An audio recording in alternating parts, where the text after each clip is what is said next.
Kristus ada di tengah-tengah kita, lebih utama dari segala sesuatu.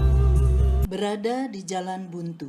Berfirmanlah Tuhan kepada Musa, "Mengapakah engkau berseru-seru demikian kepadaku? Katakanlah kepada orang Israel supaya mereka berangkat." Keluaran 14 ayat 15. Sahabat Iktus yang dikasihi Tuhan, keadaan buntu berarti tidak ada solusi. Buntu disebabkan sulitnya mengambil sebuah keputusan, karena keputusan apapun yang diambil beresiko tinggi. Istilah yang cocok untuk menggambarkan situasi ini adalah maju kena, mundur kena. Apakah yang seharusnya dilakukan orang percaya bila berada di jalan buntu? Umat Tuhan diperhadapkan dengan tantangan Laut Teberau yang ada di hadapan mereka, dan Firaun dengan kereta dan pasukan lengkap yang mengikuti di belakang mereka.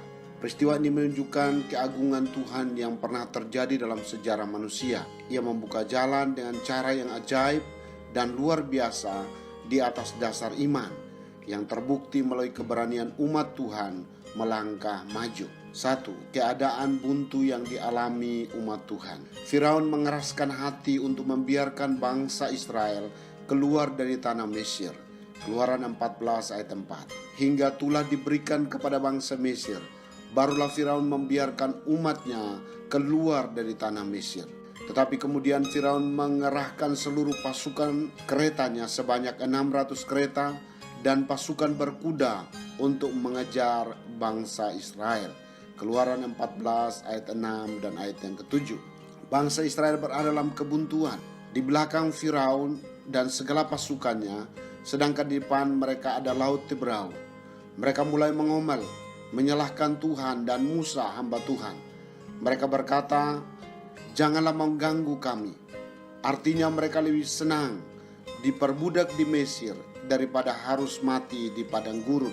Sikap tidak mempercayai Tuhan dan menentang hamba Tuhan yang memimpin mereka adalah dosa.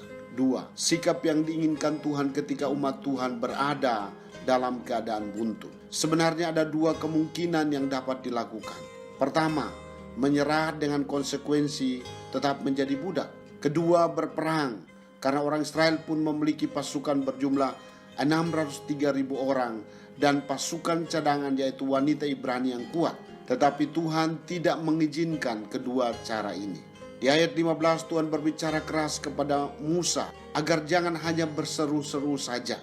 Dalam arti berdoa terus, tetapi melangkahlah. Istilah supaya mereka berangkat berarti go forward, yaitu maju saja atau maju terus, bergerak.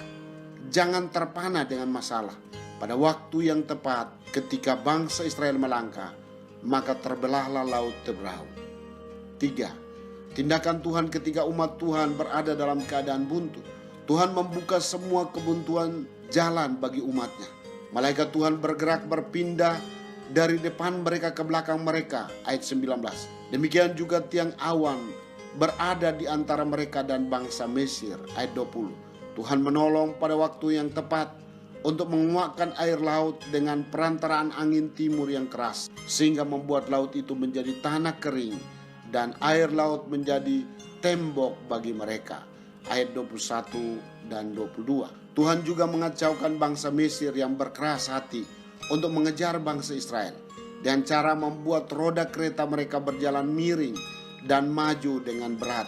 Ayat 23 sampai 25. Semua tindakan Tuhan ini menunjukkan bahwa Tuhan berkuasa melakukan apa saja untuk menolong umatnya. 4. Tujuan Tuhan mengizinkan umatnya berada dalam keadaan buntu.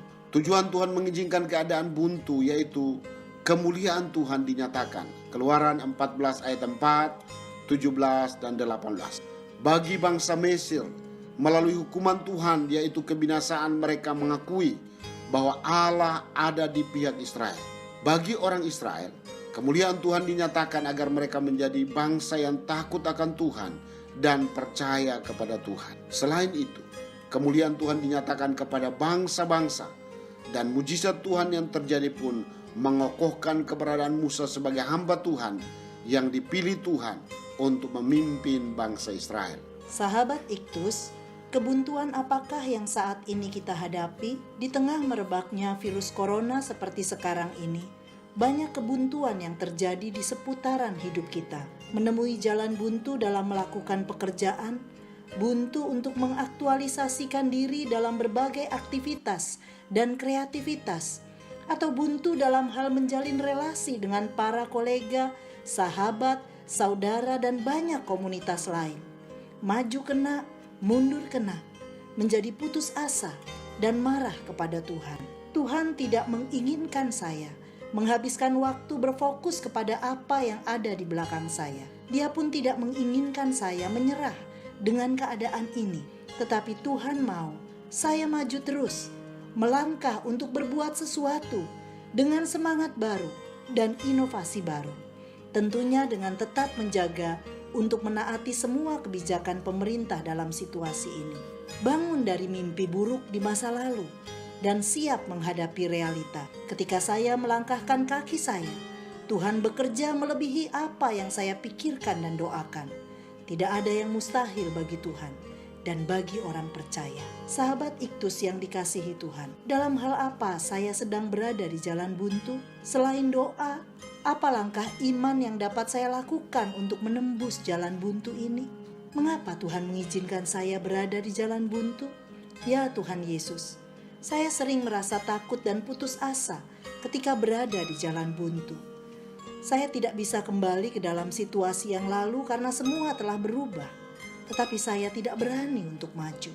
Nyatakan tuntunan-Mu ya Tuhan, seperti tiang api dan tiang awan di sepanjang jalan saya.